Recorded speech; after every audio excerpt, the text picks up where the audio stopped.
এবারের আনন্দ শোভাযাত্রায় জাতীয় মাছ ইলিশ আর গ্রাম বাংলার ঐতিহ্য পালকির মতো ঠাঁই পেয়েছে তরমুজের প্রতিকৃতিও। তরমুজের প্রতিকৃতি দেখে হয়তো অনেকেই মনে করছেন, বাংলাদেশের জাতীয় ফল কাঁঠাল হলেও কেন তরমুজের প্রতিকৃতি রাখা হলো? এর মূল কারণ, ফিলিস্তিনের প্রতি সংহতি জানিয়ে এই প্রতিকৃতি তৈরি করা হয়েছে। কারণ ফিলিস্তিনিদের স্বাধীনতা সংগ্রামের প্রতীক তরমুজ।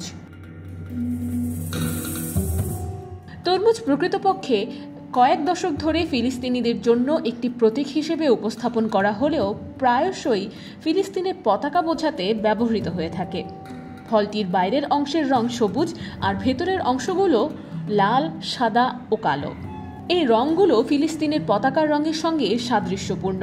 কয়েক দশক ধরে লাল, সবুজ, সাদা ও কালো রঙে চিহ্নিত ফিলিস্তিনের পতাকার প্রদর্শন নিয়ে বিতর্ক চলে আসছে।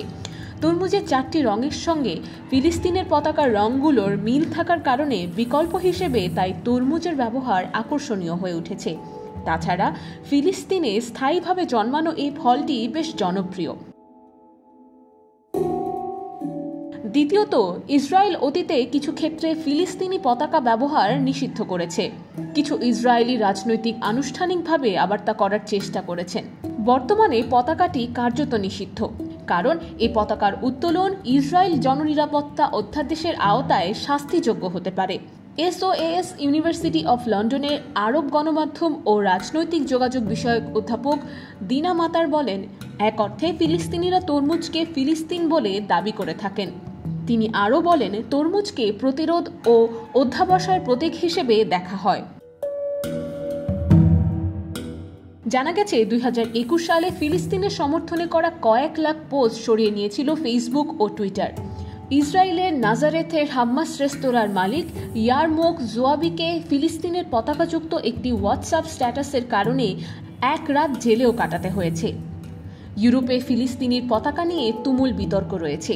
জার্মানির বার্লিনে স্কুলগুলোকে ফিলিস্তিনের পতাকার রঙগুলো ব্যবহার করে ইসরায়েলের মানচিত্র নিষিদ্ধ করার অনুমতি দেওয়া হয়েছে।